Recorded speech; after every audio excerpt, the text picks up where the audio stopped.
Hello and welcome everybody to episode 61 of Comic DNA, X edition number 5, on which my good buddy Alex Harner and I are going to be discussing the classic Stan Lee and Jack Kirby X-Men comics. Alex, thanks for being back. Thanks for having me, as always. There's nobody else I like to discuss the X-Men with. We have a long history of it, and this is a tradition. Yeah, it's pretty much all we do. But we just decided to start recording it. Right. Yeah. So we finished. Let's see, we're five issues, so we're almost halfway. Not halfway, so I'm not going to make a big deal out of it. But okay.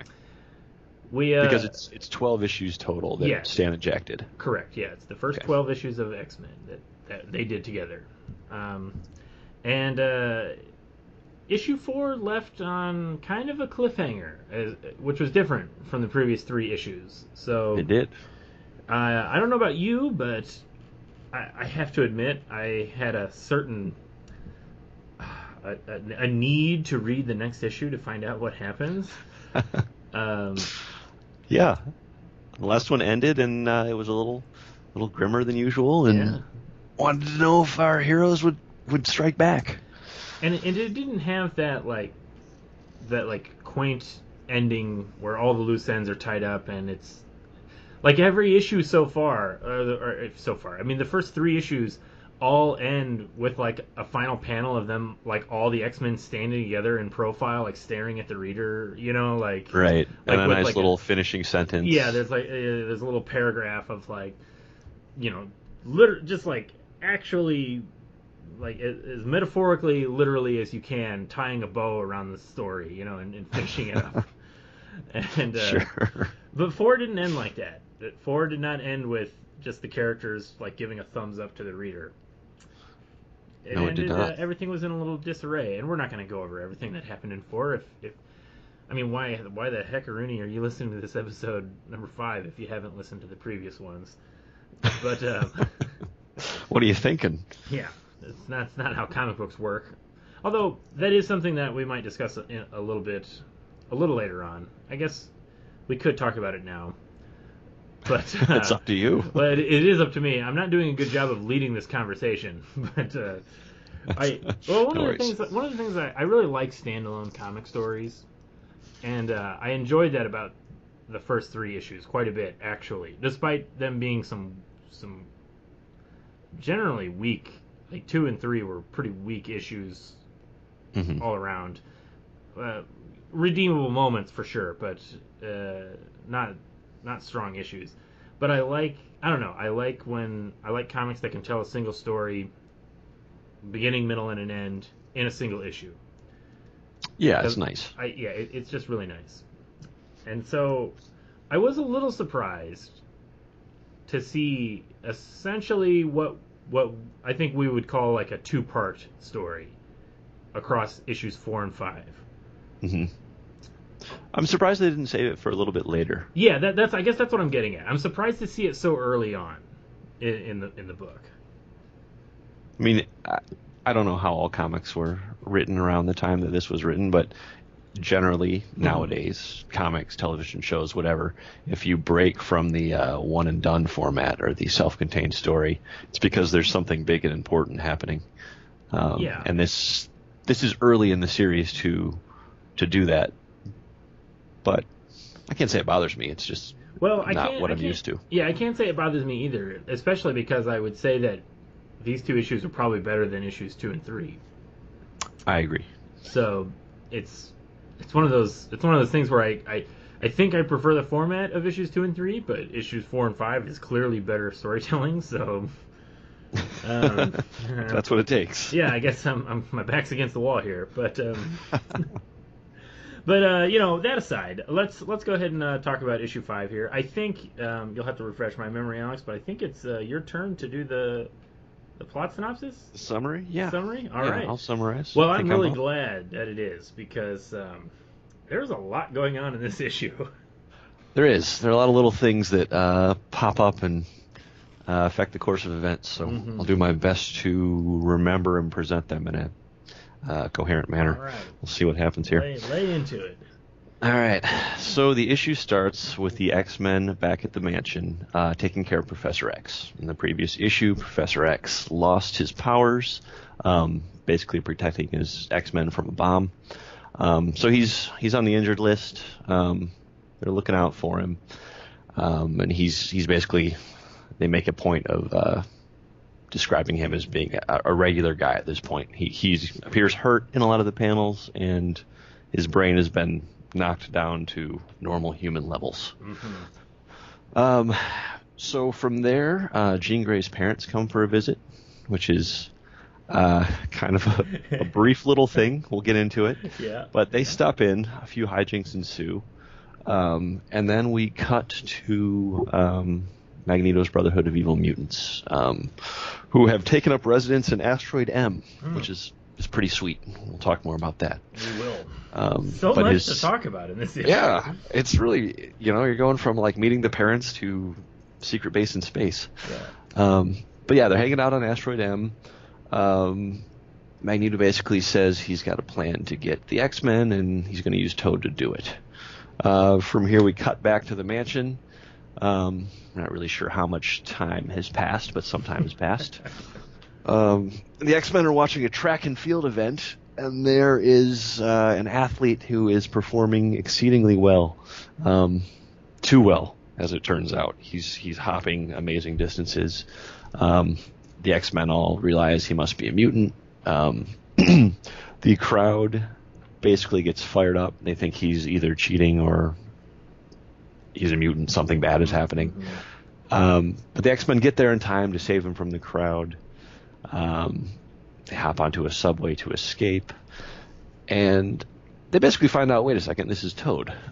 He had a disguise on, but they quickly unmask him. And you kind of, I guess it's basically revealed that Toad was trying to get taken back to the mansion so that Magneto would know where the X-Men were hiding out.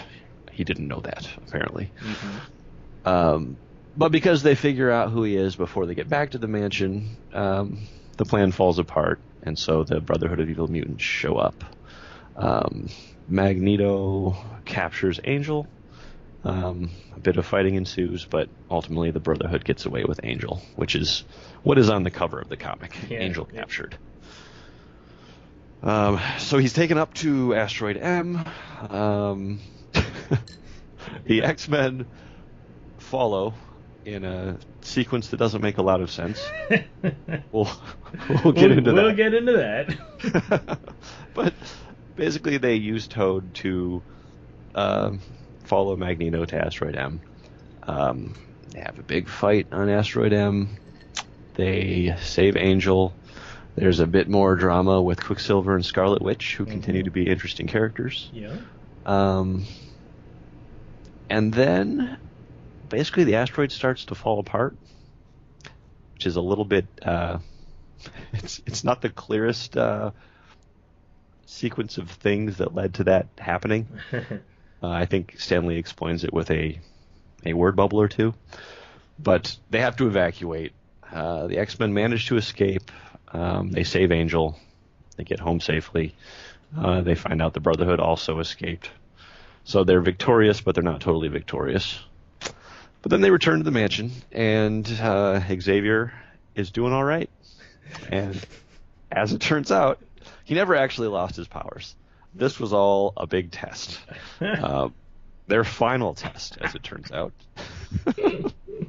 And we conclude the issue with a big smiling face of Professor Xavier saying how proud he is that they passed the test and that their training is basically complete. That they graduated.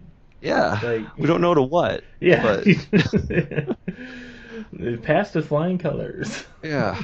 But that tie a bow around it ending we didn't get in the last issue. Ooh. We totally get it here. Yeah. And hard. Yeah. For better or worse. Oof. So yeah. In a nutshell. As close to a nutshell as we can be. Yeah. So, gosh, an issue like this, I don't even know where to begin. I'm gonna begin the way I should begin every episode, which is by asking you first impressions. First What's your impressions. first impression of this? Like everything that we've talked about from the previous 4 issues. What was like the first thing? What were you feeling when you finished this? Well, it still feels like the X-Men, but it just felt kind of messy. Yeah. Like messy, jumbled. I liked a lot of the ideas that were thrown out there, but the execution was sloppy. Yeah. I think that's my take. It's a really crowded issue. Like, Yeah. I will say though that unlike issue 3 where we complained about how it was like really crowded and there wasn't a lot of art, I do think that this issue has some really incredible singular comic panels. Just Okay. well, there's some nice big panels, like the big reveal of Asteroid M. Yeah. There's some nice looking Magneto panels. There's some really cool Cyclops moments. There are. I kind of like Cyclops. I'm glad to see him kind of be like a not a tough guy, but somebody who's like He's getting stuff done. getting stuff done. Exactly. Yeah, that's exactly what I was thinking. He's getting the job done. And Appreciate his focus. Yeah. Focus. See what I did there? That's like an eye pun. Yeah. Yeah. I agree as far as the art goes. I think his pages in general are more interesting too, and that the grid breaks a little more. Yeah, I agree. It doesn't feel as mundane with the grids. Yeah. Mixes it up. Mm-hmm. Which, yeah. So should we jump into art? Let's let's keep going on the art. Because I do think that there is something about this issue I feel like is like I said, there's some sharp panels. I think there's some sharp art in this issue. Mm-hmm. I don't think anything maybe quite approaches that, like those 2 beautiful panels in issue 4. Of the like the astral plane of Magneto and Professor X. Uh-huh. But there is some real like I almost want to say like this issue is the one probably that feels the most like full on Kirby so far in the X-Men.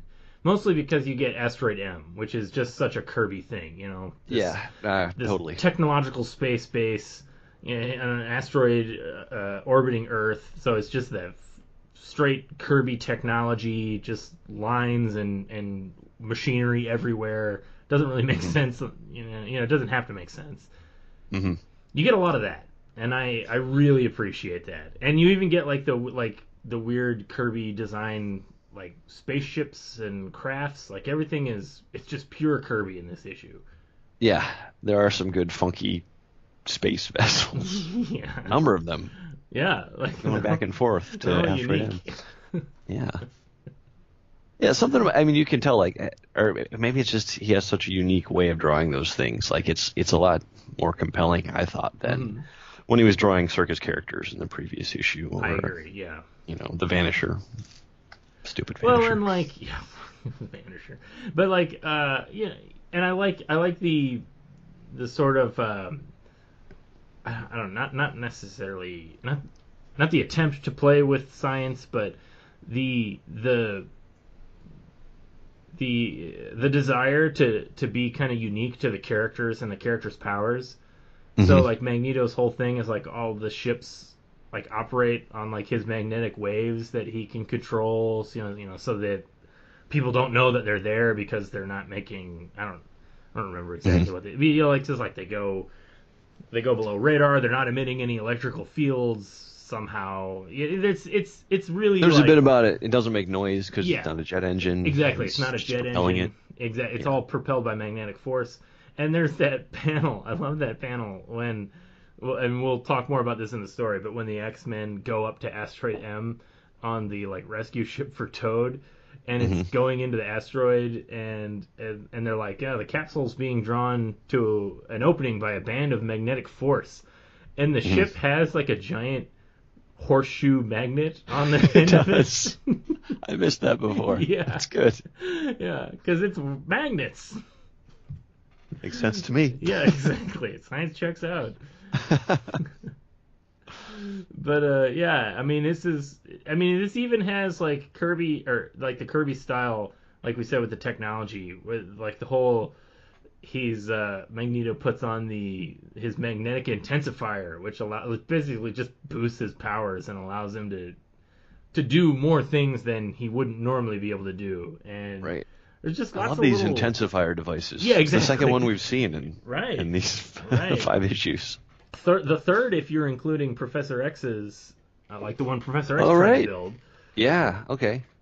Because Magneto Magneto just had one in the first issue, like I guess just like he has one here, which he used. So it's just a thing that he has. And then Professor X was desperately trying to build one so that he could mind wipe the entire circus. Right. And then the Magneto pulls it out again, which apparently it's obviously a very valuable device, very useful. Got to get into the intensifier business. Yeah. Who knew? Right. But I don't know. They're very Kirby looking. Yeah, it's all just real classic Kirby. But even aside from that, but with the space technology and some of the monsters that kind of conjured up through Mastermind's powers, I do think that the art is a little sharper in this issue, and there's a few things going on that kind of make it so. Number one, it is like almost straight action from beginning to end. Mm-hmm. The very few pauses for exposition last for like one page almost, Right. Like it's a very fast-paced issue, and like you said, there's kind of some issues with like time.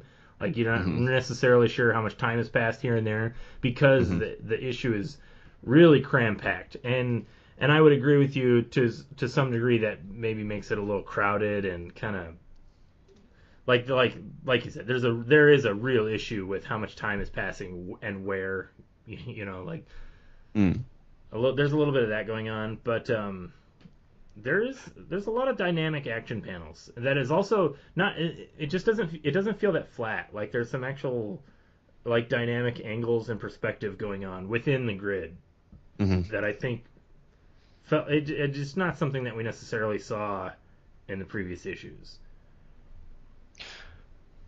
Yeah, I agree. I'm kind of browsing through it as we speak. I mean, the fact that he breaks away from that, I think it was a 6-panel grid in the Blob issue. It's just so repetitive, and it kind of reduces everything to feeling the same, even when things that seem like they should be more exciting are happening.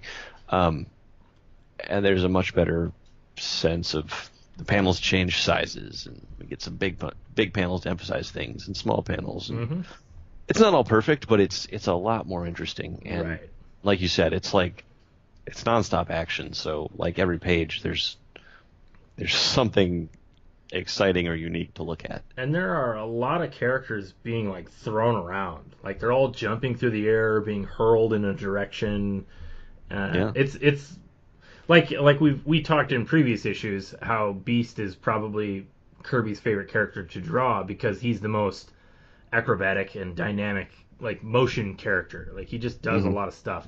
But in this issue, almost all the characters kind of get some dynamic moments. Everybody's running, everybody's they're in the middle of a melee, kind of getting tossed around.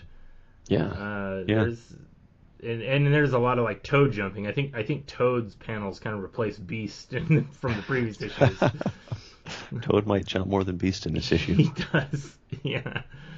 Which I'm a little disappointed there isn't like a Toad Beast throwdown, but maybe it wouldn't do much to fight. I don't know. But it feels like those would be the two characters that would they're the two kind of mirror versions of themselves of the teams. Like if you're looking at the Brotherhood of Evil Mutants as sort of like the dark mirror version of the X-Men, Beast is this.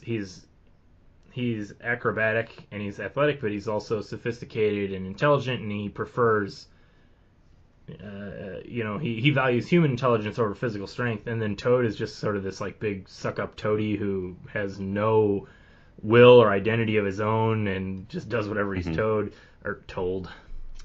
I guess they're not like, it's not a perfect mirror version, but they do sort of operate as opposites. Sure. Alas, maybe they fight in a later issue. Perhaps.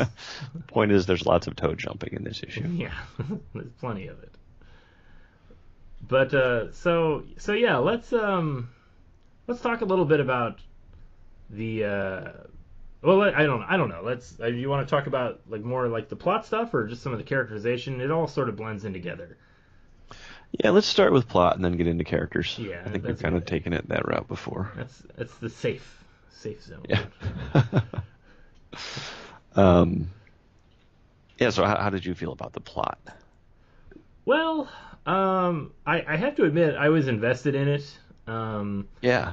Well, likewise. I loved, like we talked about in the previous issue about the like a thing in the X-Men about people getting like knocked out of commission, or somebody getting tired, or somebody like exerting themselves too much and getting unconscious. Mm-hmm. And that's sort of like that's really what this whole issue is about, with Xavier being out of commission. And that's like the crux. That's the whole the whole drama of this issue, is that this is the first time the X-Men have to deal with things on their own without trusty Professor Xavier to lead them, which, to be fair, all the previous issues really hinged on that. They really hinged on Xavier. Like, it was really all about how they were students and Xavier was their teacher, and when they got into a jam, Xavier was kind of powerful and maybe even a little scary, and he could handle it. And he's pretty much out of commission for the whole issue. Of course, and then we get to the happy twist ending, but I do love like just kind of glossing through some of the early plot stuff. I do love how the issue opens and Xavier's not like dead or anything. They're just like wheeling him around like he's some sad broken man, like because he's lost his powers and he's just. Well, his eyes are closed for the first 5 panels he's in. Yeah, his eyes are closed, and when is he a vegetable? Right, yeah, exactly. Like, what's going on? Like, and they put him in the bed, and he's sleeping, and Iceman, that's that really weird dialogue where Iceman says, it's so strange to see him sleeping, just like any normal Homo sapien. Like, there's this real, like they recognize that they're mutants, and it's almost like they see humans differently than they see themselves, and suddenly Professor X is a human. That's a really interesting line. Yeah, he follows it with, it makes me feel so alone. Yeah, maybe because like they're seeing him in weakness, like he's no longer strong like them. So suddenly it's like we're on our own now. Yeah, we'll never relate to the world. So they hit that hard. And there's a little bit of like conflict with all the characters about, like how are they going to act? What's going to go on now that Professor X is gone? But I do love that immediate plot point. Then before they even really have time to kind of figure out what to do, suddenly they remember, or Marvel Girl forgot that her parents were going to drop in for a visit to the school, and then suddenly we go into like full sitcom mode where it's like an episode of Three's Company. where the X-Men have to pretend to be normal students for Jean Grey's parents, and it's exactly what you would expect from like a sitcom version of that. Right. It's short-lived though. It is short. I will say. Yeah. It's like a page and a half. Well, it's like 3 pages, but a page and a half of them are dedicated to Cyclops in the Danger Room. Right. So. And I think I like this sequence mostly just because for all of the play that Cyclops gets. Like, yeah. I mean, the panel where Jean Grey's mom she immediately just sees, Cyclops' glasses and reaches for him to take them off. Because, what interesting... That's a normal thing for people to do. Yeah, those are some interesting sunglasses, and just start grabbing at him. And he freaks out. At your face. Yeah, exactly. No, don't touch them. And then he has to apologize for overreacting for somebody trying to rip his glasses off his face. But I do like that bit. I was going to say how like this is an issue where we don't get a Danger Room sequence, except we do. We do. Because And I thought this was a fun way to do the Danger Room sequence without it feeling stale, like just another training session. And Mm-hmm. it sort of gives you a new look into, or not a new look, but like another perspective on how the whole system works, because Cyclops gets trapped in the Danger Room and it's set on Beast's program. Mm-hmm. And it's all about how he doesn't know how to. All the obstacles are specifically designed to test Beast's powers, and he doesn't have Beast's powers. He's got different powers. Right. And I thought that was a nice little sequence. It's short lived, like everything else. It's really only like a page. No, I agree. I think it's a really great. It makes Cyclops seem cool, and Yeah. he cuts loose with his powers a bit, Yep. which is pretty cool. I don't want to.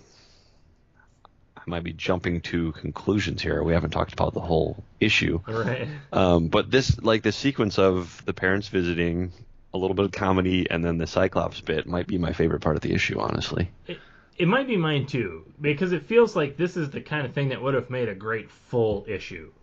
Right. Like I really would have liked to. I could have enjoyed a full story of just, like I said, sitcom style, just them trying to put on airs for Jean Grey's parents without letting on that, it's a secret mutant school, and without them letting on that Professor Xavier has been seriously wounded in battle, and and that the villains could strike at any time, and they're all on edge. That's a perfectly respectable setup for a great story. Mm-hmm. And it's really just boiled down to 3-page sequence, I think, at best. And it's really just a setup for they leave, like the parents are just satisfied that nothing weird is going on, and they leave. And then we kind of cut to, as you said in the plot synopsis, Mastermind, who I guess he was following. What was he doing there? He was searching the neighborhood. Like they're looking for the X-Men's headquarters. Mm-hmm. And he's just in the area looking for the X-Men, but they're too well hidden. He can't find them. Yeah. It's a really weird coincidence. Kind of odd. What would he, I mean? I can't think of any reason why he would be in Westchester, New York. Assuming that's the actual stated location. I think it is. Right. Well, I mean, like, it's somewhere close enough that he's around Jean Grey's parents as they're headed home from visiting the mansion. But he wasn't specifically, like, following them or anything. Like, he's just in the area. He just happens to be around. Yeah. So I don't know. There's some weird plot conveniences kind of going on. Or coincidences, you could say, kind of going on. Did Magneto's henchmen know that the X-Men were in New York somewhere? Right. Like, it's never explained. It's kind of strange. And it's really weird because he's just there looking around, and then Magneto calls him back to Asteroid M because he didn't find anything. Mm-hmm. It's just kind of why was he even there? Like, why was he looking there? Did they have a lead? Like, what's going on here? It's very strange. It is kind of odd. Yeah. But then that's only like half a page, of just Mastermind creeping around the neighborhood, and then they go back to Asteroid M, and I like Asteroid M. I think Asteroid M is awesome. I think it's one of the coolest things. How cool is that? It's one of the coolest things about Magneto, actually, and Kirby's depiction of it is pretty great. Yeah. No, and that is something that has continued to be in X-Men comics. So seeing a first appearance.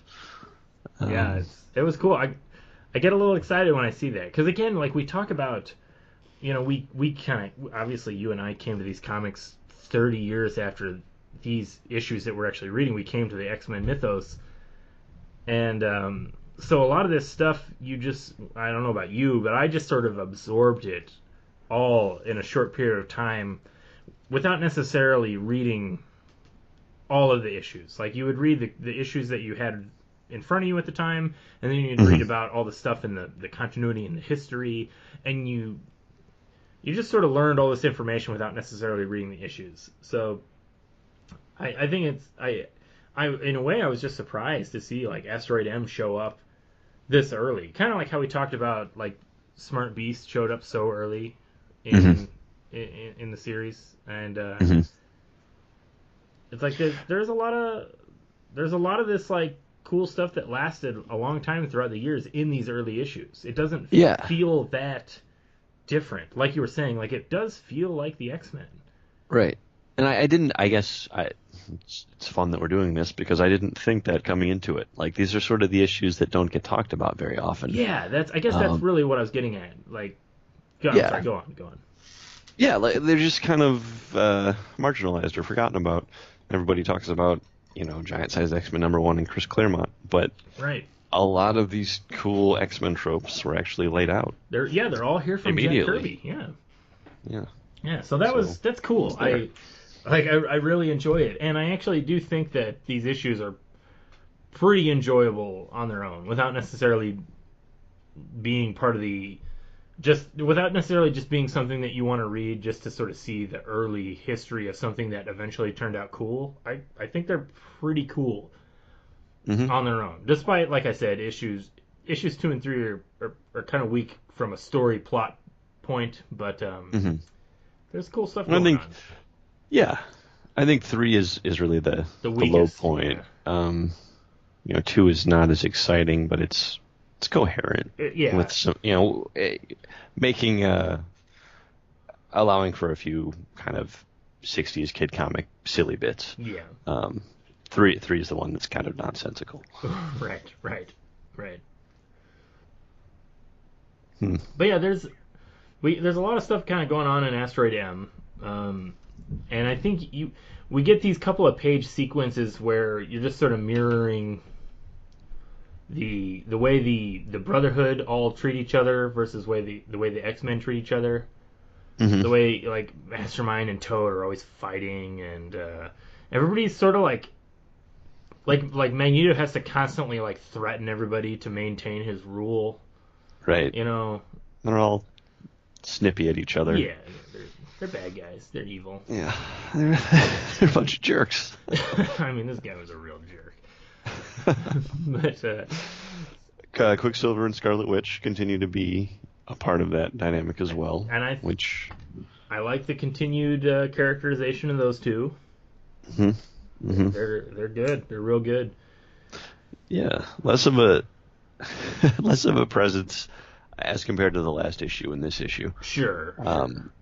But the plot threads are still there. That Quicksilver's there to protect his sister. His sister's there because she owes Magneto for saving her life. Mm-hmm. But neither of them like Magneto at all. They're just kind of like this web of obligations. Yeah.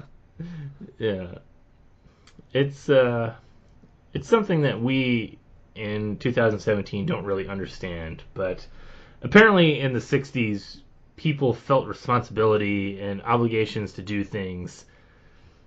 Millennials, I don't want to go on a big millennial rant, but kids these days, yeah, they don't. No, I'm just kidding.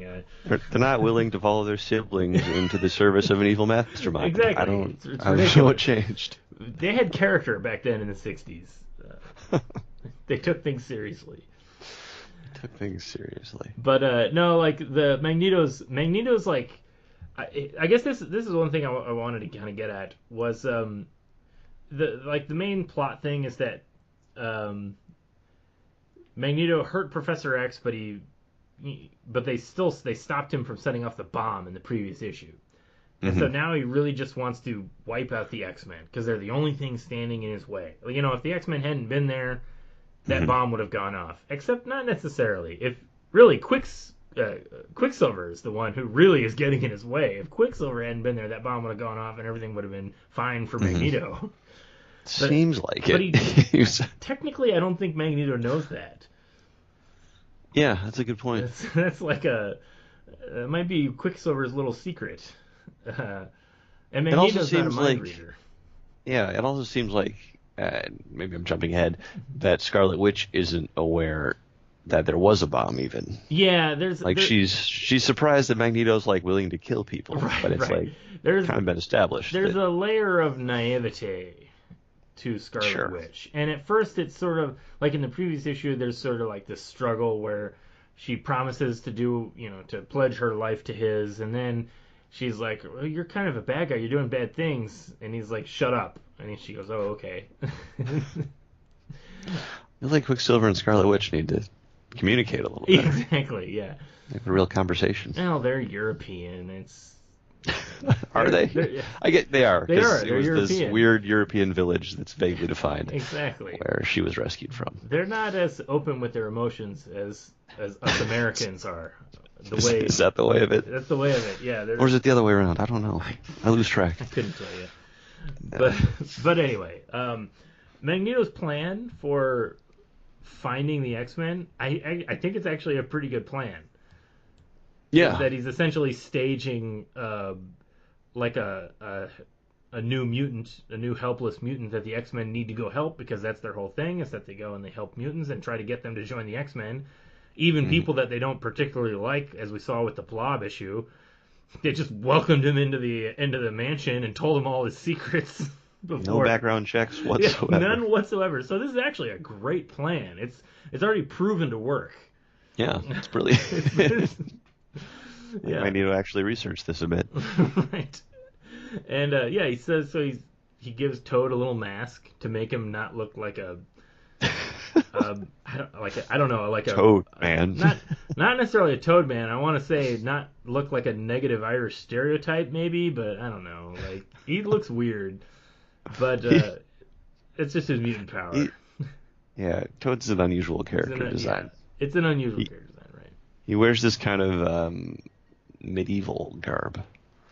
I don't know. Yeah. He's like a peasant out of like a like Robin Hood or something. Like a Robin Hood mural, like a stained glass window from a cathedral from like 14 something.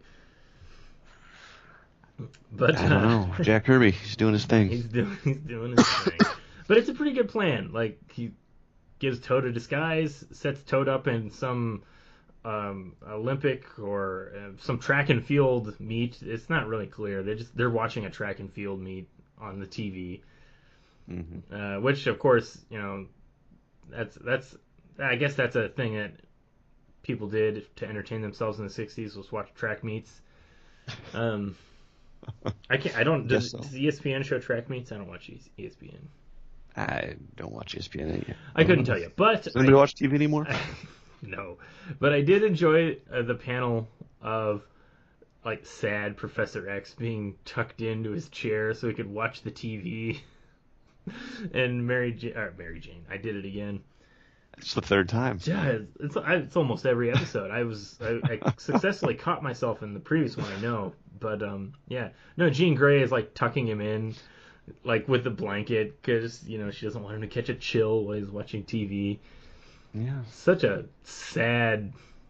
It's like he's got like brain damage or something, and they don't know what to do with him. Right. So they just park him in front of the TV, which I guess technically at this point that is what he has. He lost his powers, and he's a telepath. I guess. Well, the way it's portrayed, though, he's like hardly talking. Right. Like, so it seems like he's a not vegetable. there anymore. Yeah, exactly. It seems like he's a vegetable because he doesn't communicate with them at all. He does eventually, but it's like, I think it's like page 11. Don't worry about me, my dear. Right. But it's like I didn't realize he could talk until this point. Yeah, so. Yeah. It's a little unclear. You're right. Yeah. But anyway, so he's sadly tucked into his chair. He's sadly tucked into his chair. He's moping around, and the X-Men go out to save this track star. Right, and it's Toad, and it was a good plan, but unfortunately, those X-Men, there was just something familiar about his powers. That they've seen somebody bounce around like that before. Just possibly yesterday, possibly a few hours ago. It's hard to tell. They just got back from Santa Marco. From the previous issue. And also, it's Beast who notices, and Beast is the smart one. That's true. So, yeah. Just throwing that out there. No, I think that's good. Everybody else is just kind of going with it. Yeah. I do enjoy Calls that. Them out. I also enjoyed that panel of them all on the train. Mm-hmm. And they're all like kind of self-conscious about all the normies staring at them. Well, all the regular people have these shocked they're looks all on they're their all freaked faces. out. Well, because they're very unhappy. the X-Men are wearing costumes, and they're weird looking. They're a little bizarre. You got Iceman all iced up, and Cyclops got his funky glasses on. But I do like the Cyclops dialogue of like Marvel Girl's all concerned about everybody staring at him, and Cyclops says, "Ignore it, Marvel Girl. We paid our fare just like anyone else." I mean, again, I don't want to say that that's like hitting really hard on the whole civil rights allegory, but I mean, if you want to take this panel just purely out of context, you have a bunch of old, freaked out white people staring at the mutants, and Cyclops is plain steadfast. We legally allowed to be on this bus, or is it? It's a train. Sorry, the train. It's a train. It's a train. They paid their fare just like everybody else. Who knows what's going to happen next? Fortunately, we don't really have to go down that road because they find out that it's Toad, and then a fight ensues. No, I do think, as compared to the previous issues, we see a little more of the civil rights allegory in this issue. Absolutely. Because it's actually called out specifically when they're watching the track meet as well. Yeah, just a page or so earlier. Yeah, it points out that he is a mutant. He's different. What's the line? Normal humans fear and distrust anyone with super mutant powers. Like that. It's. I feel like the last two. It's only been sort of hinted at a little bit thus far, but we're seeing it fleshed out a little more here. No, I agree, and I think it's important because this is possibly. It's not the first issue because we saw the interaction in the second issue of the X-Men kind of interacting with crowds of people, where like Angel was getting mauled by teenage girls like he was in the Beatles or something. And, right, everyone really liked him. And everybody likes the X-Men. They're all like, oh, like the construction workers are like, oh, you're Cyclops of the X-Men. You're those weird superhero teenagers. But this is the issue where like you see them interacting with the normal people, but normal people. I mean, it's not a lot of interaction, but they are kind of they're alarmed. They're staring at him. They're kind of freaked out a little bit. And then, like you said, there's that panel where they're all freaked out about Toad. Everybody's mad at Toad because they fear him for having superpowers. And then the follow-up bubble to the one you said, normal humans fear and distrust anyone with super mutant powers. And then the follow-up to that is they're calling him fake. They feel it must be a trick of some sort. They want to believe that it makes them feel less inferior. There's, that following through of like the way the crowd just reacts to this, and they sort of like give in to these really negative emotions for their own mental comfort, which I think is, it's a perfectly sound allegory for a lot of racism in America. Sure. And this is really the first point where Stan is starting to dig into that a little more. I think so, yeah. It's all there. And so yeah, we get and then like so that they're on the train, and then that they immediately like Beast immediately discovers that it's Toad, and like you said, Beast is a smart one. Something disturbingly familiar about Toad, and Toad's trying to play it cool, but he just grabs for his face and pulls off the mask. Oh, the 60s when everybody had lifelike masks. Yeah. Yeah, there's so many little things that they move so quickly in this issue. Yeah. There's a lot of stuff going on. He pulls the mask off. Toad makes a run for it. And they have a fight, and like I even like Magneto shows up almost immediately, and I sort of like the whole thing. I actually love that panel, the panel on like page 13 where the X-Men are beating Toad pretty easily, and then the clock, like the metal clock in the train square or whatever, like all these metal pieces just like pull themselves apart and start flying everywhere, and like they're flying at Angel like bullets, and they're all like suddenly they're all worried, and Magneto shows up, and there's that really kind of like that boss panel of Magneto, like in real, like majestic, standing there, It's like throwing his hand out, his shooting hand the is out, wigs. his shoulders are thrown back, his legs are spread in a wide stance. Pretty macho. It's macho, and I mean Stan Lee's caption, and then one of the most awesome of all living menaces appears on the scene, the merciless Magneto. And I like his whole the Toad alone is no match for the X-Men, but Magneto is. That's swagger, the confidence, like he could single-handedly take the X-Men, and that's what he's there to do. It's a cool panel. It is a cool panel. I don't understand though why we get these moments where it's like Magneto's like the most powerful mutant villain. He's badass, Yeah. and then the fights. Then he disappears from the fights. Yeah, it's this happens a lot. There's all these weird. It's like you said, it's these weird conveniences for the sake of moving the plot along, or maybe it's just the simplistic storytelling for kids. Because like you said, yeah, there's these great moments.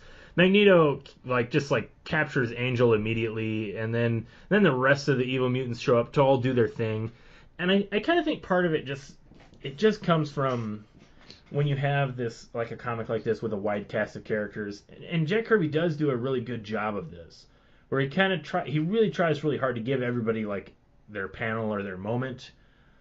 So in the battle, Magneto shows up and he can single-handedly take the X-Men, but then the rest of the evil mutants are there too, so they all have to do something. So you have Scarlet Witch attack somebody, and then you have Mastermind attack somebody, and you have Toad bouncing around, and then you have Quicksilver attack somebody. And then it's I guess Magneto could have handled it on his own, but we got to remind the kids that there are other characters here too. Yeah, and then he retreats, and it's just Magneto could have handled them on his own, but it's the second time in this story arc that he's done that. Yeah, he's just leaving now. He's just leaving. Yeah.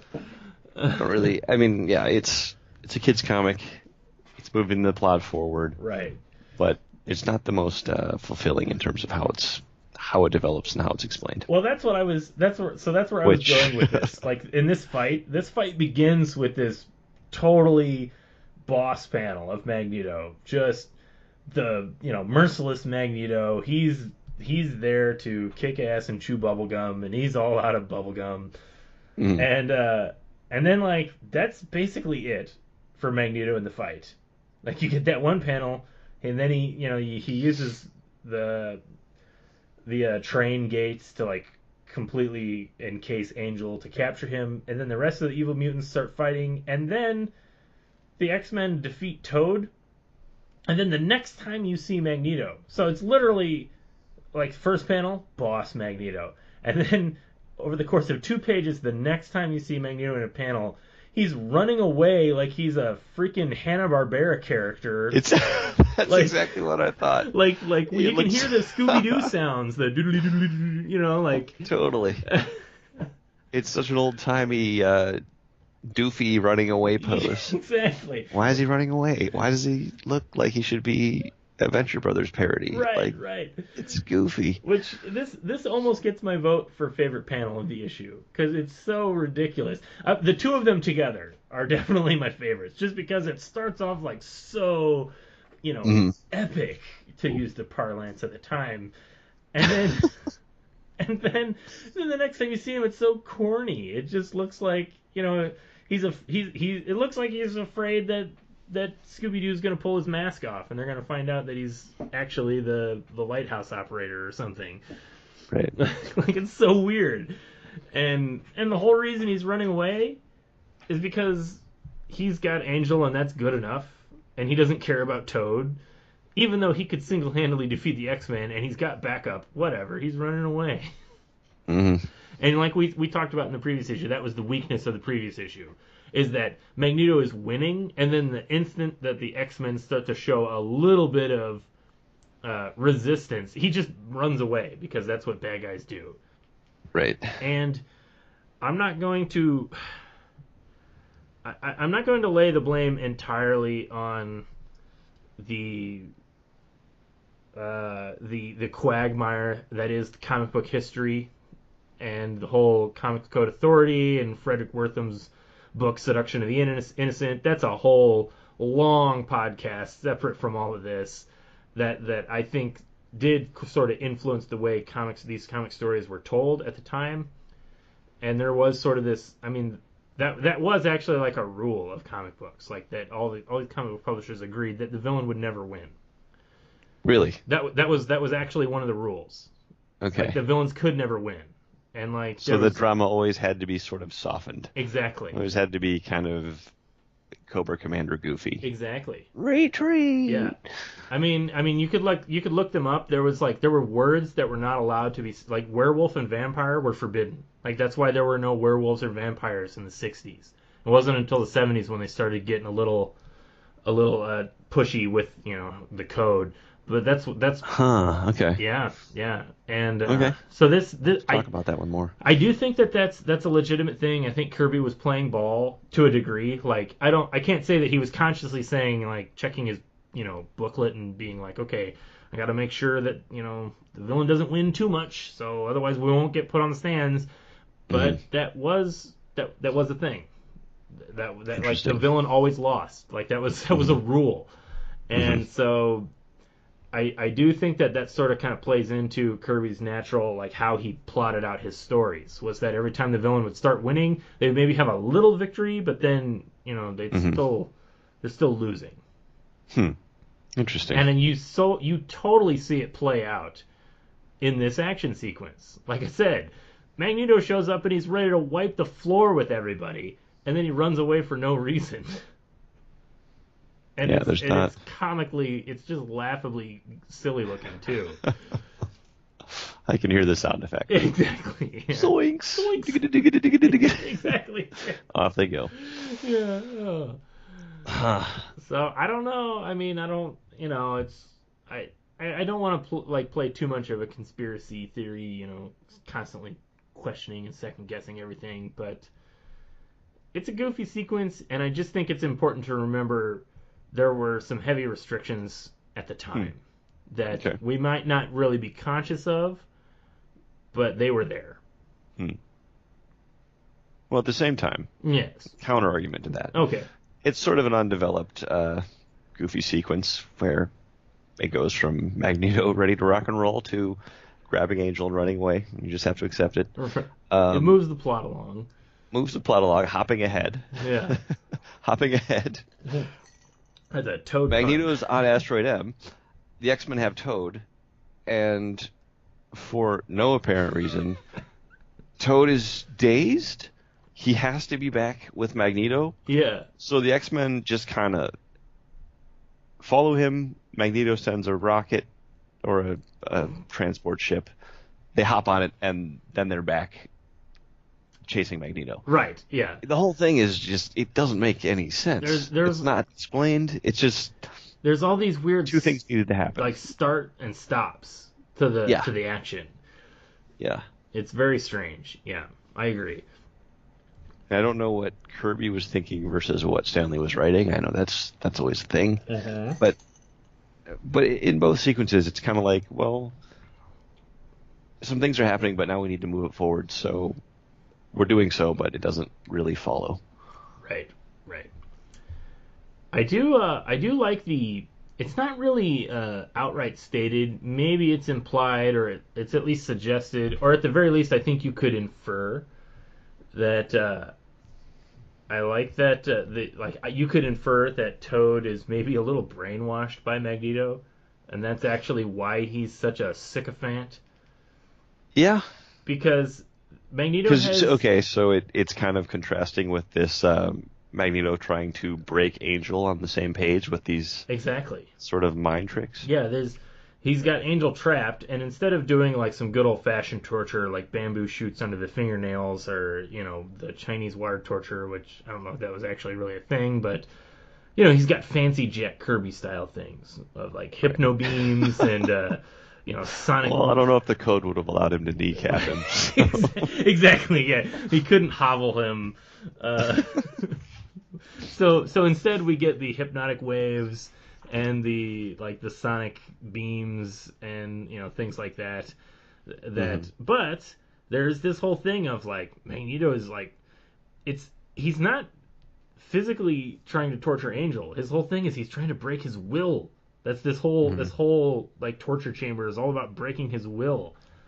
And you see that contrast with Toad, who is like now in this daze where he's just like mesmerized and he has to be with Magneto. And it just you could infer. I don't think it's really it's an interesting parallel. It's not implied per se, but I think you could infer that like, well, I mean, Magneto's really upset that he can't break Angel's will. And all he does is talk about how Toad is worthless and useless and stupid, so it would be really easy to break Toad's will had he wanted to. And then there's this whole thing of how, like, Toad, like, goes, like, being separated from Magneto turns him into this, like, zombie, puts him in this zombie trance. There's a parallel there. I don't think it's too difficult to connect the dots, even though I don't think it's outright stated in the issue. It's the kind of thing that would easily be picked up upon with like later writers if they were trying to maybe enhance or play with continuity a little bit, which I can honestly tell you I have no idea if they actually did. I'm not a Toad expert when it comes to the X-Men. I know that he had he didn't have he's like responsible for one of the greatest lines in the first X-Men movie that Halle Berry says. I think that was Joss Whedon. Joss Whedon is responsible for that, yeah. Yo. Oh, old Joss. That's a different podcast. We're not going down that road. But you got a massive backlog of podcasts that you're going to do on other topics. Yeah, exactly. I'm gonna have somebody out there, like the two people that listen to this podcast regularly, need to go above and beyond and catalog all the things I promised to do as other podcasts. Shout out to Jordan Kroger. I'm talking to you, Jordan. I know Jordan is a great Kansas City artist, and I know he listens to this podcast. Trying to get him on the show to talk about some X-Men. I know he would like to, but yeah, have him on. Well, we're working on it. I know he and his wife just had a baby, so he's he's kind of doing that whole family thing. I hear that's one of those like takes a lot of time and I tell you, care and such. The one thing that has roadblocked me getting other people to make comics for me is them having babies with their loved ones. I'm not naming any names here, but you know who you of are. Family and love. Makes me sick to my stomach, I tell you what. Trying to talk about comics here. Yeah, that's right. We got more important things to talk about, like comics. So we went off on a little bit of a tangent there. But I think that you can infer that Toad, Magneto, it's not out of the question that Magneto would use his brainwashing technology to create sycophants that join his little evil club. Yeah. No, it's pretty in keeping with his character so huge far. Jerk character so far. I mean, he's just a huge jerk. Yeah, we don't have sympathetic Magneto yet. We have the leader, dictator, nuke the island Magneto. Yes, the cult leader, nuke the island Magneto. Yeah. So very different. Okay. But all right, so I'm ready. I'm willing to buy into this theory that Toad's conditioning is breaking down, and the X-Men use this. And they use that. It's not totally random. They use this to follow him that's what I was getting at. So he's in this like zombie trance, and he doesn't really know what he's doing because he's been brainwashed, to heck and back. And so he's probably not even really himself half the time. He doesn't know what he's doing, and they realize that he's in a trance because they're like something's wrong with him. He's trembling and he's weird, and Cyclops they're concerned that it might be a trick for him to run away, but Beast is actually the one who's concerned that it might be a ruse. But Cyclops is the one who says, "No, let's let this play out, see what happens." And he pulls out the little communication, his magnetic communicator he was hiding under his sock around his ankle. There we go. And he calls for the ship to come and bring him to Asteroid M, which conveniently the X-Men all squeeze into so that they can go up to Asteroid M. Which, now this is where you get to, children's superhero comic logic. I don't know if I would be ready to jump into a spaceship that was going to take me into outer space just on a whim. You know, especially that's a heck of a thing. Especially to the villain's headquarters. Like, yeah, it seems kind of dangerous. Angel was in danger. But I guess, what else are you gonna do? Are you gonna wait it out? That's a fair point, and that's really what it ultimately comes down to. Can't afford to take that chance. Exactly, heroics. You always say that. I want to take a chance. Props to intrepid listeners willing to keep track of all of our Simpsons references. That's right, because I'm sure there will be more. Oh yeah. But all right, yeah, so they use that to go to Asteroid M, and it works. Like that's the whole thing. Like they were concerned that it was a trap for them. You know, like another trap. You know, because Toad was already a trap. Maybe this is like another layer. Now that would be truly clever, Magneto. The first trap is all a ruse for the second trap. Well, could be, but it wasn't. Nope. Nope. And it made it. You know, it just like launched right into action sequences. They realized that it's not a trap. They didn't. Mastermind doesn't know how Toad escaped the X-Men and got back. And just immediately, bam, start with the bam thwack action. Yep. Just big throwdown on Asteroid M. Yeah. Which, by the way, Asteroid. It's a pretty good throwdown. I'm saving that one for Throwdown on Asteroid M. That's a good title. Throwdown on Asteroid M. Yeah. I'd be very disappointed if somebody hasn't used that yet. Yeah. But also, I'll be happy so that I can use it in the future. But we can turn it into a webcomic. There you go. But anyway, so like yeah, they start fighting, and Magneto gets his amplifier, his magnetic power increasing machine, and it can turn the whole asteroid into a death trap. Which, I guess, you know, like the previous issue where he used it, it just essentially just like increases the range of his powers. I guess, I don't know. I guess. It's a little ill-defined, but it's also not that important. Right. But here I'm going to hop ahead a little bit. Go for it. Here we have the problem again. He uses his amplifying device. Yeah. He keeps the X-Men on their toes. They manage to escape his initial salvo. Mm-hmm. And then he's like, well, that's that then. Yeah. Like, I thought he could control metal, like all metal. All metal. Wasn't that his thing? So why does he stop? Yeah. Like, but it's like, no, well, they broke out of that little trap, so that was now my I can't do that trap. anymore. Yeah. I only had the one trap, and they broke out of it. Right? Yeah. I don't know. There's a lot of starting and stopping. Like he sets the traps, and he's like, that's good enough. And then, oh, they got through the traps. But I will say that despite his almost weak attempts at actually destroying them, it always kind of comes down to this whole like he's got a plan. He turns the asteroid into a death trap, and it doesn't work. And then he's like, oh, bugger all this! I'm just gonna blast them out the airlock. And it's like kind of like, well, first of all, why didn't you do that in the first place? And the reason was so that you could have an action sequence, so that when you decide to escalate it to blasting them out the airlock, then Scarlet Witch can suddenly be shocked that you would do that. And she insists that he doesn't. And again, we get the confrontation between Magneto and Quicksilver and Scarlet Witch. Which I'm glad we got. Yeah. Because we needed that. We did. And I like those sequences a lot. Those are really good character sequences.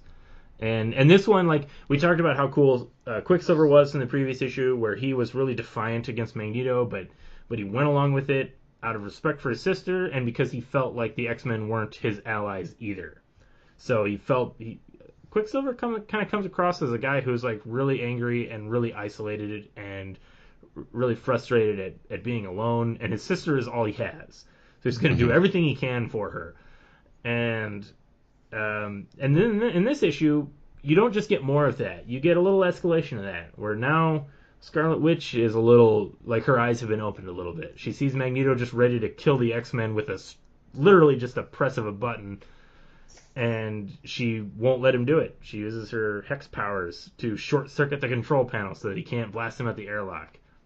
So isn't that interesting that in the previous issue, Quicksilver prevented the X-Men's death, and in this issue, Scarlet Witch prevented the X-Men's death. Yeah.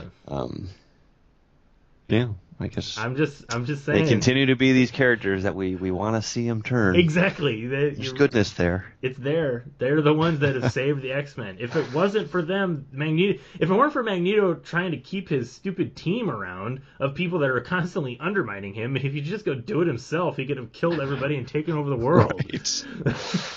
I guess it's still got to adhere to the logic of a children's comic from the 60s. That's kind of what it is. Yes, we got to be attentive to that. Exactly. Keep it in perspective. We talked about that a little bit in the previous issue. Perspective is important. And the context, the context in which these comics and stories exist. It's true. Yeah. Even with the context, though, you can tell when it's really... Like, I still think issue 1 has been the best issue. I do too. That's fun. Yeah, and it's because it's tighter. Like it's still appropriate for all ages. It's still fun for kids. It's still. It's still got the big themes. Right. It's all there. But you don't have to make as many jumps. And there aren't as many excuses or plot conveniences, like I like to say, where it really only happens not because it makes sense for the characters, but just so that it can move the story along. Right. Right. Yeah, you can tell when sequences and issues are on their game and when it's either a strength, there are plenty of strengths to this issue, but where it's still kind of wading through a lot of that obligatory, not particularly well thought out, but we need to get this comic published. Right. Production, I guess. Yeah. But so, despite all of that, I do think that despite all these starts and stops, it is still a real action-packed issue. And I do we talked about this earlier. I like that Cyclops kind of gets his due in this issue, and I love that after Quicksilver and Scarlet Witch kind of have their confrontation with Magneto, and they're going to challenge him, and they're about to actually fight, but that gets interrupted by Cyclops just blasting through. And I really like when Cyclops is presented as being really powerful, because he is. But then it sort of ties along with what we're saying, how there's all these. He has the same problem that Magneto has, where when it's necessary to the plot, he's really, really powerful, but you can't have somebody that's really powerful around. You can't just have him tear through everyone and have the comic be over immediately. Exactly. Otherwise, the comic would. Yeah. It's the problem that storytellers always have when they want to turn bad guys into good guys. When you have Magneto as the most powerful mutant, that he could destroy the entire 24 X-Men team by himself, and then he's like, "Oh, I'm a good guy now." Well, who can oppose him? What singular bad guy could oppose him? That was the problem they had with the Juggernaut when they made him a good guy, and it always kind of comes with a thing where they're like, "Oh, now he's less powerful now that he's good." Okay, that makes sense. I guess that's a way of getting around it. But I like when Cyclops is portrayed as being really powerful, because I think he's a good character for that, because like we talked about in the previous issues, where he's really self-conscious about his dread power. So I like seeing. I know I love the phrase dread power, of course. Dread power. But I like that angle for the character. He's really obsessed with responsibility and how his power is used. And I think that's an important thematic story to tell, and I think it's an important quality for a superhero to have. And I also think it's an important quality for a leader to have. I think that's what makes him an interesting leader for the X-Men. Right. He's self-critical. He's not just hard on everybody else. Exactly. He's hard on himself. He's hard on himself too. He has high standards, and he knows the risks, so to speak. Lives with that burden. Yeah. Yeah. So I like when those paths are explored, and that's not necessarily explored here, but I do like when you get to see him just kind of like you're reminded that he's really powerful. And like we saw that in the previous issue where like that really cool page sequence where he was just blasting through everything and you get a little bit of a Quicksilver Cyclops fight in this. Yeah, which there's some pretty sweet action like from this point through the next few pages. Yeah. I really like that. Like, I really like that panel of Cyclops and Quicksilver. Like we didn't really talk about this in the art, but what do you think about Jack Kirby's visual representation of Quicksilver's powers? Honestly, it's not my favorite. Yeah. Like it works, and I like the when he does the, like on page 21 when he does the kind of green swooshy shapes. Yes. Like the big kind of S curves that are going through the panels. I think that's fun. But the whole like horizontal line Shadow Man. Yeah. It's interesting, but I don't think it's like Kirby's got some really cool energy signatures and unique ways to do stuff, and it's not my favorite. Well, I think he struggles with how to make something look like it's like super speedy. It's easy to make something look like it's crackling with energy. That's Kirby's bread and butter. That's his jam. He's got the crackle. He doesn't have the speed. Yeah, but I really love the idea of Cyclops versus Quicksilver, because Cyclops' whole power is that anywhere he looks, he could punch somebody in the face, from across the room, just wherever he's looking. But Quicksilver moves so fast, he can't follow him. Right. It's a good dynamic. Yeah. Definitely. Yeah, and it's a cool panel of them kind of. I mean, you get that panel of the Quicksilver's the swooshy lines everywhere, and Cyclops' beam cutting across the panel and missing him, and this kind of goes into like. I could get a little high-minded here, but a part of the reason I love this panel is because it's such a beautiful. It's not just a like an action panel. It's also a perfect like literature representation of the ultimate moral of good and evil that's going on in this comic. Because you have Cyclops and Quicksilver at odds. Their powers are both on display, and they're both like in a clash pose. Like their fists are up, and they're really not. They're not. Neither of them can touch each other, but they're fighting. And the dialogue is pure, just like pure thematic gravy, if you will. Where Cyclops is trying to convert Quicksilver, and he tells him, don't you see, he's making criminals out of you and the Scarlet Witch. You should join us. And Quicksilver just rejects it and says, no more. You're just trying to confuse us. You're not our friends either. And if you were, you wouldn't be fighting us. I can't trust anyone. I love it. It's great. And I think that this panel right here is the magic of comics. You get the exciting visual action with this like paused still moment of the conflict. The conflict, exactly. Heart of the conflict. Why are they fighting? Yeah. Beautiful. Yeah, it's a good one. I agree. That is a cool. That the panel in the middle there is solid on page 21. Very cool. Yeah, it's a good one, and and then like the fighting just keeps escalating. I mean, I don't know if there's too much more to talk about other than. No, I was gonna say I like the panels on I think it's 2 pages later where. I think Magneto just decks Cyclops, and then he just like throws him through a door. Yeah, like that's like okay, finally we're getting another badass Magneto moment, right? Where he's just like Magneto laying the smack down. That's actually an awesome panel. Like this 2-panel sequence. It's at a weird angle. Like it's like this is what I was referring to when I said like there's not just these flat panels. Like it's at a weird angle. It's a total action panel. And it's beautiful because like first of all the previous panel starts at, like Asteroid M is breaking apart, like it's being destroyed from the fighting, and Magneto's going to use it to his advantage. So they're going to blast. He's like, we're going to blast all the X-Men out the airlock. I just got to get them in there because this was the whole thing. The X-Men were in the airlock and then they escaped, but Magneto doesn't know that. But he thinks Cyclops is the only one that's out of it.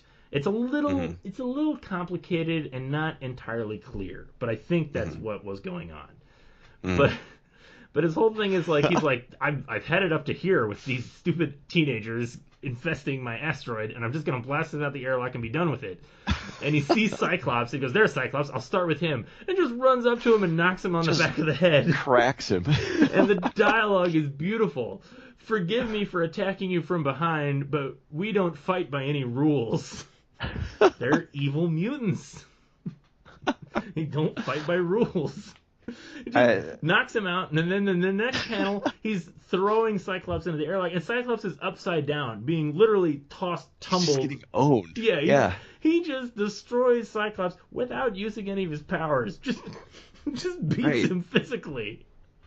Right, that's what you expect from Magneto. That's when we go back to the boss panel where he's standing up all cool, throwing his arm out. Like, why isn't he doing that all the time? Exactly. There's any number of reasons, but I'm glad that he got a few of these panels in. He did. He had some moments. We need to see this. Right. We need to see this to juxtapose against all those running away panels, which are just embarrassing. Running off with Angel. Diggity, zoinks. Versus Ruh-roh. Yeah. but yeah, then you love have the sequence. Yeah, then you get these cool panels, and to be fair, I will agree that this is a part where the visuals get a little hard to follow, and you really do need Stan Lee's narration to kind of help you understand what's happening. Mm-hmm. Because if I follow this correctly, Cyclops did get blasted into space. Yeah, I think so. And Iceman creates a tunnel out of ice, a tubular ice bridge. This is like a next level thing that he's doing. Yeah, this is like incredible power, Also, I think we're like breaking away from physics at this point. We are. It's not that this has ever been a science book per se. But Marvel, these Marvel comics have always been grounded-ish. Yeah, they have been. They've like flirted with being grounded in science fiction. They use terminology torn from modern day headlines at the time, as opposed to just being based off of more fantasy elements, like some of the Distinguished Competitor books, right? Which they just took a more general like mythology or fantasy tropes and terminology. The Marvels, it feels like hard science fiction compared to I was going to say Green Lantern, but even at this point, Green Lantern would have been the science fiction Green Lantern and not the 40s Magic Lantern. Magic Lantern whose weakness is wood. There we go. But yeah, it's a far cry from that. This is like Isaac Asimov compared to what some of the other comics were doing. Sure. All right. I'll give it that. Again, context. It's not just Magic Kids comics.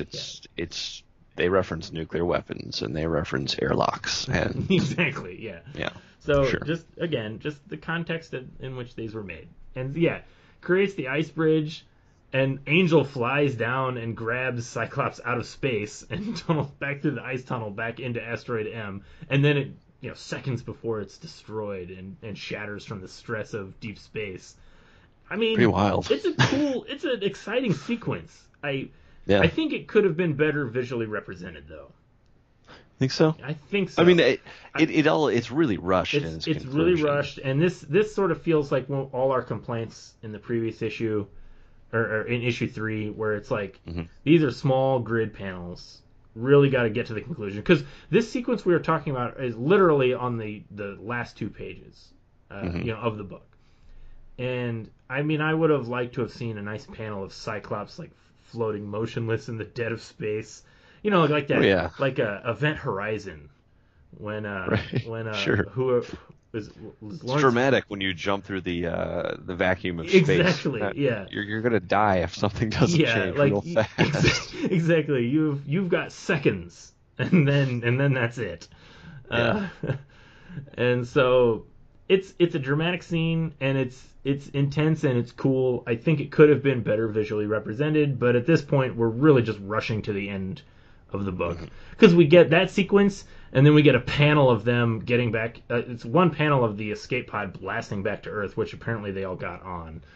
and then it's a panel. Nick of time, I guess. Yeah, it's just in the nick of time. Yeah, and then they land and what is it? I guess Asteroid M was being destroyed, so they assume that Magneto and the other evil mutants took their own escape pods, but they don't know where. There's no telling where they'll land. Right. They got away. The villains got away. Dag nabbit. And then but the final 3 it's panels. not all bad. Yeah. So just when you think that it's going to end on a downer, we get 3 little panels where Professor X is cheerfully lighting up his pipe, happy that the X-Men have returned, and he announces that he followed them throughout their whole adventure and was listening to their thoughts. Because he'd never lost at his powers, he was only pretending. Oh. How do you feel about that? How do you feel about him pretending to lose his powers? He's really gambling with his students' lives. That's what I'm saying. Okay, fine. Pretend to lose your powers so you can see how they'll react to it. Like, it would have made sense for him to pretend to lose his powers to see how they react going through a day. Like, how do they deal with thinking that he's not going to be there to cover their asses? And then you have a fun little story where Jean Grey's parents show up, and he's like, all right, I'm just going to see how this plays out. Like, are they going to totally spoil it? Because if they do, I've got my mind powers. I'll just wipe their memories and, everything will be fine. And so there's no real risk. Which would be in keeping with his character as established thus far. It would be completely keeping with his character because so far, 2 out of the 4 problems that he's solved by just erasing everybody's memories. It's the easy button. So, like, that would have made sense. And so I can see him going along with it. And then even with the whole, like, okay, they're watching a New Mutant on TV. Let's see how they handle, trying to solve this mutant problem. Fine. But when you get space capsules going up into Asteroid M for Magneto, the guy that, just tried to detonate a nuclear bomb that almost killed everybody, at that point I feel like he would have to step in. I feel like you want all hands on deck for that problem. Yeah, exactly. Yeah. Although, or alternately, they did it, so maybe he was proven right. Well, I guess maybe he's that smart. He knew. Except when the blob's involved. Yeah, exactly. I guess that's the thing is I can't buy that he knows what's best after that whole blob situation. He clearly doesn't know what's best. A little moment, alternately, a little moment on Asteroid M where something helped them out, but they didn't know what it was. And that would have been huge. That would have been huge, exactly. That would have been it. That would have been the whole I suddenly like Cyclops suddenly just got an intuition to do this thing, and it allowed him to save the day, and then he could it be an alternate take on the Toad situation? Maybe he was playing with Toad's mind. I don't know. I don't think that's been established that he can do that from a distance. So well, it's certainly not in these 5 issues so far. He needed his little power amplifier to reach across the lawn. Like a crowd. Yeah. So going into space, I think. Well, I mean, although I guess technically at this point he has his power amplifier, so he can just use it. That's true. But a nice little moment where they thought they were lost, and then they had some moment of inspiration, or something just stood out to them that they overlooked, and it helped them solve the problem. And then when Professor X is like, "Oh, I was monitoring you the whole time. You passed with flying colors," and then in the back of Cyclops' mind, he's like, "Wait a minute. What about that moment? Did I really pass the test, or did Professor X do it for me?" Now, there's some serious... That's some good drama. That's some good Cyclops characterization drama. Just fueled his self-doubt. Exactly. You helped him pass the test, but you destroyed him in the process. Now, that's Cyclops. I'm telling you, that would have been good. But, I didn't write this comic back in 1964. Stan Lee did. Yeah. But, so it's a pretty quick ending. It's a pretty quick... It's the Stan Lee ending that we didn't get in the previous issue. The happy ending. Everything is neatly tied up. We have no idea where it's going from here. As the editor's note says, the saga is just beginning for the X-Men. And then it boasts that Stan and Jack have a million surprises in store for you.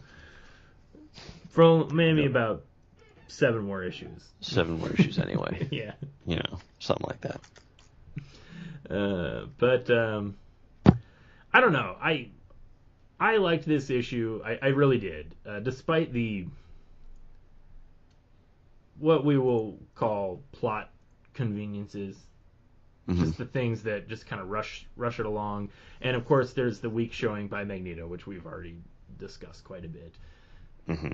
But I think that's just a general problem of the villains at the time.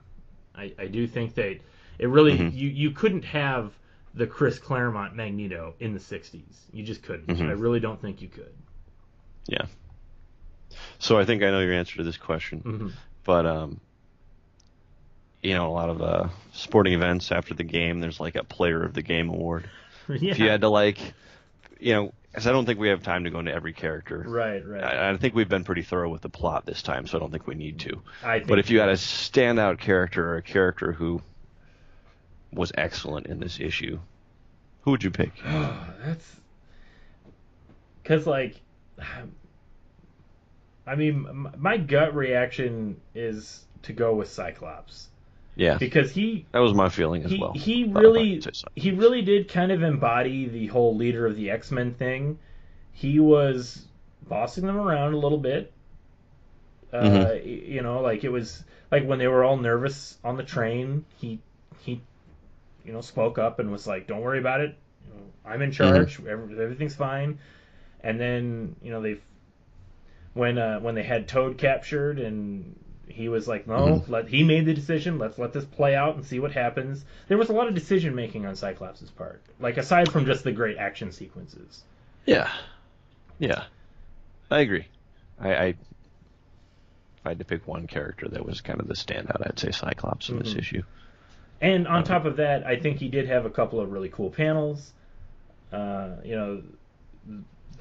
best being or maybe not the best necessarily, but my favorite being the aforementioned Cyclops and Quicksilver panel.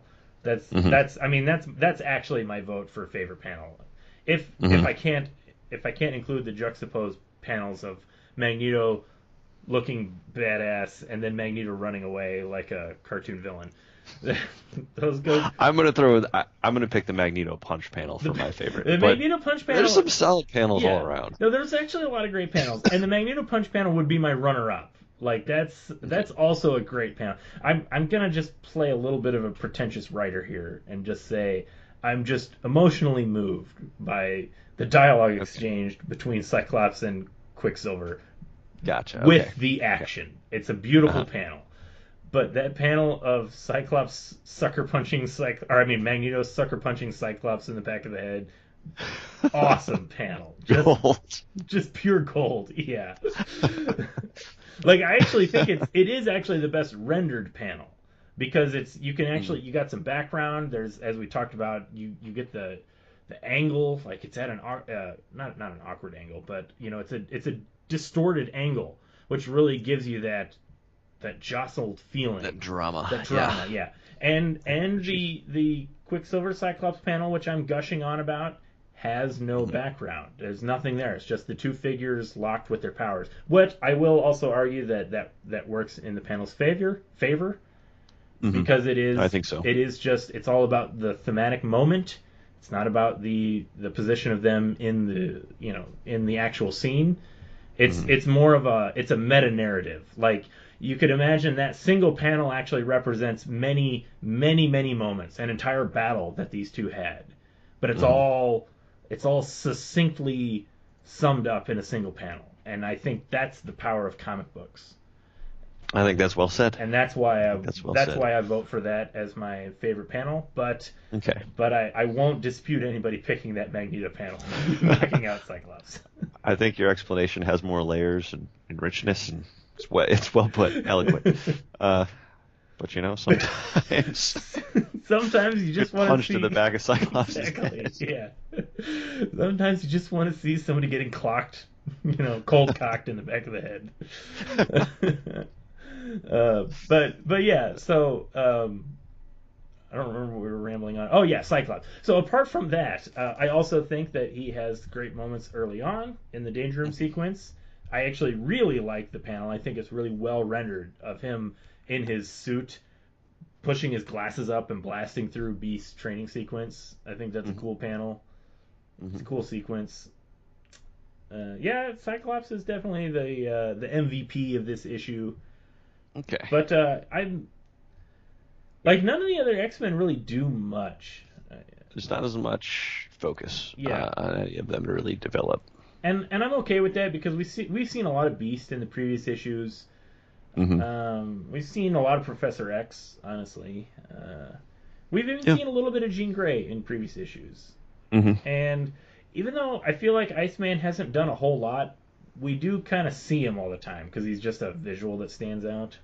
I think the weakest link here is Angel, and I guess he has his moments where Magneto's trying to break him, but he's got a strong will, and there's I don't know, you get that page of him like trapped in the room and Magneto like yelling at him through the glass. I kind of like that panel. No, that's not bad. Yeah, Not bad. the caged bird. But no, definitely Cyclops as the MVP. All right. If not Quicksilver and Scarlet Witch as a team, just because they're the only ones that have like an actual character arc. We continue to see them develop. And Yeah. Look forward to, maybe next time. Maybe next time we'll pull them to the side of the Angels. Yeah. We'll see. Good drama. Good drama. So I think we should go with Scarlet Witch Pentagon hats That's a good one. this time. Yeah. How many Scarlet Witch Pentagon hats would you give this issue? Well, are we talking about the Scarlet Witch Pentagon hats that she wears in the comic, or the Scarlet Witch Jade Pentagon hat that she wears in the cover? Because the covers are miscolored. The covers, yeah. We didn't mention that in the off. previous issue, but the colors are off too. I actually find that really interesting that Quicksilver is blue and Scarlet Witch is green. It's not Scarlet. Yeah, she's the Jade Witch. Jade Witch, yeah. Which I guess it has a certain ring to it. Yeah, but they don't color that in the comic. I agree, they don't. It's so yeah, how many Scarlet Witch what would you headgear Yeah, I don't even know. Gosh, I guess there's a word. It's a weird thing. It's just classic Kirby character design. I mean, my goodness. I do love it. It's just pure Kirby. Yeah. But how many out of 5 would I give it? I'm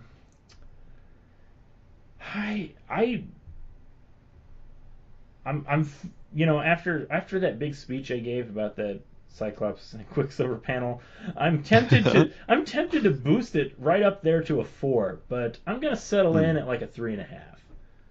Yeah, I think I agree with that. Because there's like the great moments are great, and then the weak moments are weak. Yeah. It's still the X-Men though. It still feels like the X-Men. Exactly. So it's on the positive side of things. But I think 3.5 sounds pretty good to me. Yeah, that's where I'm at with it. All right.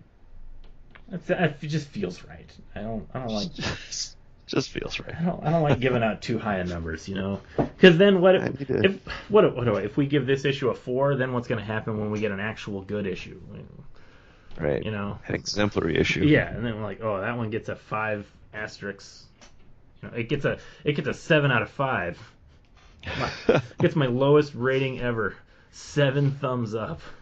Well, if it comes to that, I'm prepared to shatter our rating system. That's true. I don't. Yeah. Scientific as it is. This isn't. There's not a lot of forethought put into this rating system. I'll tell you that much right now. But yeah, solid 3.5. I think that's what we gave the previous issue, so it also feels appropriate. Both of these issues together, it's a solid 3.5. Yeah. That's a 6 out of 10. Two of them together. Yeah. Oh no, that's a 7. I'm sorry, that's a 7 out of 10. That's even better. It makes it sound better. I don't do math either. I don't understand math. I might have to go back and edit my math there to make me sound a little smarter. Do what you gotta do. But anyway, I think we've rambled on about this issue about as much as we can. My goodness, probably a little longer than we were initially planning. I don't remember how much we said this on this podcast, but when we started this, we were planning on them being kind of short. We were thinking like we'll read a single issue and blow through a discussion about it in 20, 30 minutes. Which we could still do. We definitely I think we could, but it would require like rehearsing, and like writing down our thoughts beforehand, and or we just stick to broader themes. Like we really kind of dug into the page by page approach on this one. We don't usually do that. That's correct. And I don't like doing that. I prefer a broader conversation, but I do think that there is some value in kind of digging in a little deeper, especially with the way we do these episodes on YouTube now, where we can kind of show some of the visuals. So people that are actually interested in these issues can really kind of get into it and feel exactly what we're feeling. For better or worse. That's our goal. That's our goal, yeah. Right there. Well, anyway, I think we're gonna call it. We're getting a little too laugh happy now. It's getting late now. But also my dog's looking at me. She needs to go to the bathroom, so better wrap this up. Go walkies. Okay, well, thanks everybody for listening. Of course, my name is Aaron Walther. You can find me on Facebook. You can find me on Twitter at AAWalther on Twitter. And you can find comics that I have written at www.thebirdlander.com and www.newhavencomics.com. And I have some new comics in the work. I wish I could show everybody, but soon, I hope, we'll have some new stuff to display, but I can't stop teasing a little bit that I'm working on them. And, of course, you can find new episodes of this podcast at comicdna.podbean.com, or you can find us on YouTube. Our channel name is Comic DNA on YouTube. Alex, I know you don't have much in the way of an internet presence, but we haven't actually talked much about this, so I'm going to use this time on air that's not going to be edited out of this podcast to challenge you. Are you obligating me to produce more? How's that? How those comic pages come along? You've been drawing a little bit. We didn't do a podcast last week. We had to skip because we both had stuff going on. So I assume that means you were busy drawing comic books. Yes. We could say that. And so we will. So I'm chipping away at it, but yeah, I don't know. Do we? Yeah, have some more of that. Well, all right. That's good enough. That's all I need to hear. I'm a pretty lazy boss. As long as you just tell me. Is that so? Can I talk more about this, or you might just need to edit this out later? If you want to, we can. Maybe I'll edit it out. Is Amoral Stingray online anywhere? Is it available? It is. The first issue is on Comixology, and you can also find it on New Haven Comics. You can download the first 2 issues. Gotcha. Nice. I need to get the second issue on Comixology, but I'm not really good at technical things like making PDFs and stuff like that. Mostly because I'm really cheap and I don't have expensive software stuff. That's a thing. Yeah, it is a thing. Software stuff is expensive. Software stuff is expensive, but yes. So that's online. Mm-hmm.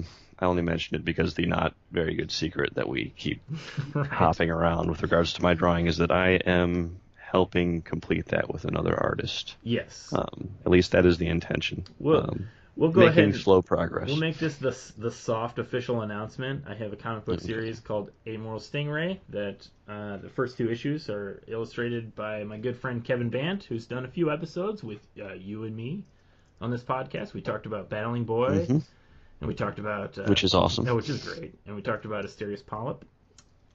Also awesome. Yeah. So Kevin illustrated the first 2 issues, and he started the third, and he can't finish it due to family and job obligations, which I completely understand.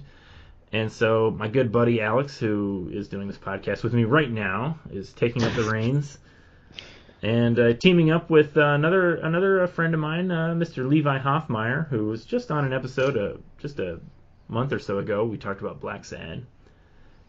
And so Alex and Levi, I think, are going to finish up some Amoral Stingray, assuming that you eventually get around to drawing the pages.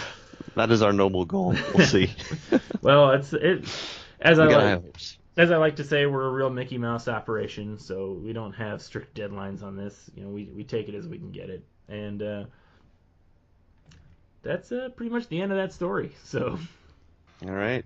thanks everybody for listening. We will see you next time.